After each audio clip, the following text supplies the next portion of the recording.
కొన్ని అంశాలు చాలా క్లియర్గా వస్తున్నాయి.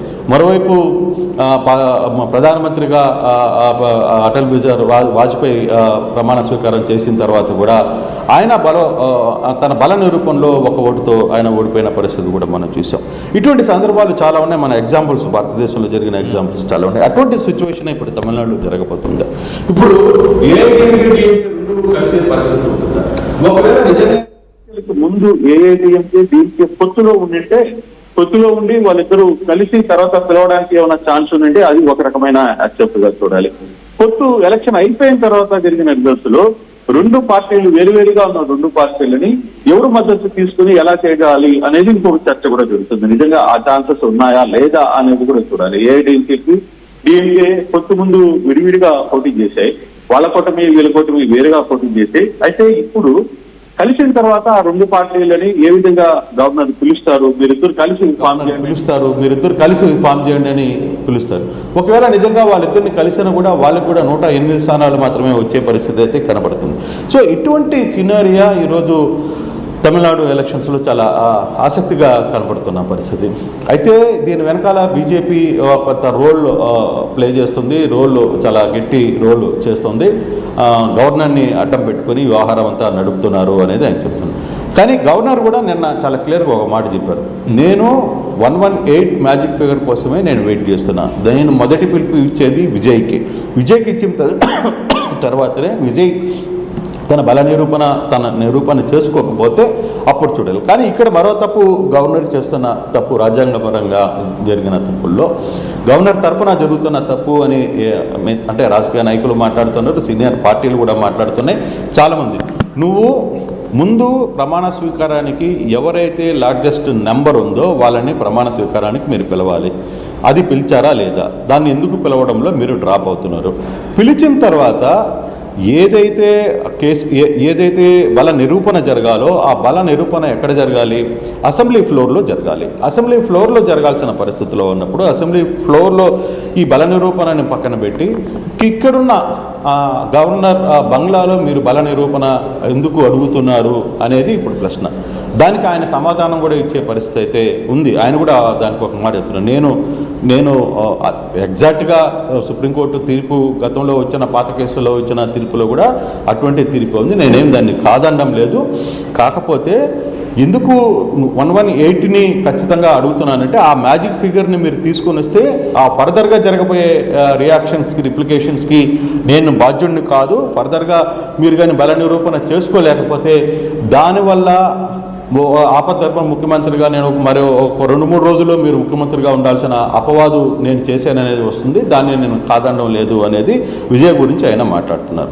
కానీ ఇప్పుడు ఓవరాల్గా తమిళనాడు ఎలక్షన్స్ కానీ తమిళనాడు వ్యవహారంలో చూసుకుంటే ఈరోజు గవర్నర్ అనే ఒక బూచిని పెద్ద ఎత్తున అక్కడ అందరూ కూడా వ్యతిరేకిస్తున్న పరిస్థితిని మనం చూస్తున్నాం.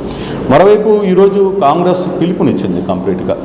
తమిళనాడు గవర్నర్ ఇంటి ముందు ఆందోళన, నిరసన చేయాలనేది చాలా పెద్ద స్థాయిలో పిలుపునిచ్చింది. దీంట్లో టీవీకే పాల్గొంటుందా లేదా అనేది మరో చర్చ.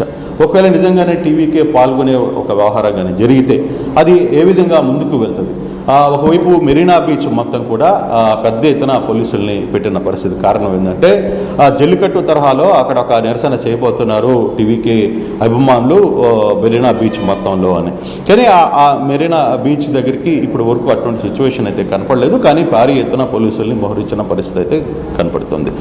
తమిళనాడు ఎలక్షన్స్ రిజల్ట్స్ ఫలితాలు వచ్చిన తర్వాత జరుగుతున్న రాజకీయ పరిణామాలు రోజుకు ఒక్కొక్కటి మారుతున్న పరిస్థితిని చాలా మనం స్పష్టంగా చూస్తున్నాం. చాలా వ్యవహారాలు జరిగిపోతున్నాయి. రోజుకు ఒక డిమాండ్ వస్తుంది, రోజుకు ఒక పొత్తు కనపడుతుంది, రోజుకు ఒక వ్యక్తి కనపడుతున్నారు, రోజుకు ఒక వ్యక్తి తెర మీదకి వచ్చి మాట్లాడే ప్రయత్నం చేస్తున్నారు.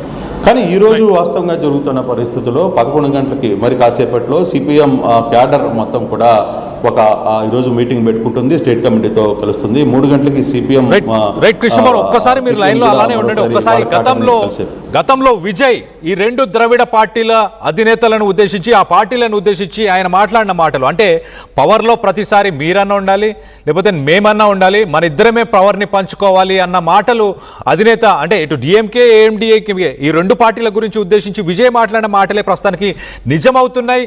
ఇప్పుడు ఆయన ఏం మాట్లాడాడు గతంలో, ఒక్కసారి అది కూడా వినే ప్రయత్నం చేద్దాం. ஏய் இத பாரு, ஒண்ணு நீ இல்லனா நான் இல்லனா நீ இல்லனா நான்.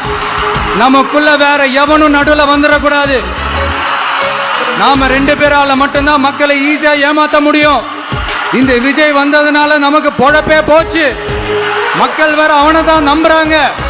நாம வெளியே அடிச்சுக்கிற மாதிரி அடிச்சுக்கிட்டாலும் உள்ள நம்மளுடைய டீலிங் பக்காவா இருக்கணும். மக்களோட ஃபீலிங்ஸை பத்திலாம் நமக்கு கவலை இல்லை, நமக்கு டீலிங் தான் முக்கியம். மாத்தி மாத்தி ஆட்சிக்கு வந்துடலாம்னு நினைச்சோம், ஆனா அது நடக்காது போல் இருக்கு. அதனால நீ என்ன பண்ற, எஸ்ஓபின்னு போட்டு ஒரு பக்கம் அவனை தடுத்துரு, இன்னொரு பக்கம் அவன் மேல பழி போட்டு நானும் தடுத்துடுறேன். என்ன ஓகேவா? டீலிங் ஓகேவா? ஓவர். ஏய் இத பாரு, ஒண்ணு நீ இல்லனா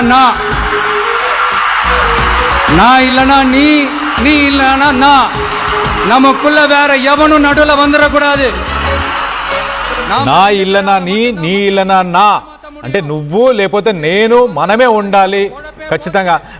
కృష్ణమోహన్ మీరు చెప్పండి, మీకు ఇంకా నాకు తెలిసి మీకు తమిళ్ ఇంకా బాగా అర్థమవుతుంది. మీరు ఒకసారి ఆయన చెప్పిన మాటలు ఒకసారి రిపీట్ చేసే ప్రయత్నం చేయండి తెలుగులో. యా డెఫినెట్గా ఈ ఎలక్షన్స్ ప్రచారంలో విజయ్ చాలాసార్లు ఇదే వ్యవహారాన్ని మాట్లాడారు. వన్ను నీ యా నా అంటే ఒకటి నువ్వన్నా ఉండాలి, లేదు నేనన్నా ఉండాలి. నమ్మకుల్లా వేరే ఆళ్ళు యారు వరకు రాదు. అంటే మన ఇద్దరి మధ్య వేరే మూడో వ్యక్తి ఎవరు రాకూడదు. ఇప్పుడు విజయ్ రావడం వల్ల మనకి పెద్ద కష్టాలు వచ్చినాయి. కాబట్టి మన ఇద్దరం కలిసి విజయ్ని తొక్కాలి. కానీ ఫైనాన్షియల్గా ఎప్పుడైనా సరే ఫైనల్గా మన ఇద్దరమే ఉండాలి. ఈ రాష్ట్రంలో ఉంటే ఏఐడిఎంకే ఉండాలి, లేకపోతే అన్నాడీఎంకే ఉండాలి. మన మధ్య ఈ రహస్య పొత్తుని ఎప్పుడు నెరవేర్చాలి అనేది విజయ్ పదే చెప్తూ వచ్చిన పరిస్థితి కళ్యాణ్. డెఫినెట్గా ఈ వ్యవహారంలో చాలా క్లియర్గా ఆయన చెప్పినట్టుగా ఇప్పుడు జరగబోతుందా అంటే అదే జరగబోతుంది అని ఒక చర్చ జరుగుతుంది. కానీ ఏఐడిఎంకే డిఎంకే కలిసే పరిస్థితి ఉందా నిజంగానే? ఏదైతే ఊహాగానాలు వస్తున్నాయో నిజంగానే ఏదైతే వాళ్ళ మధ్య ఒక సెటిల్మెంట్ జరిగింది అనేది, ఆ సెటిల్మెంట్ ఏంటి?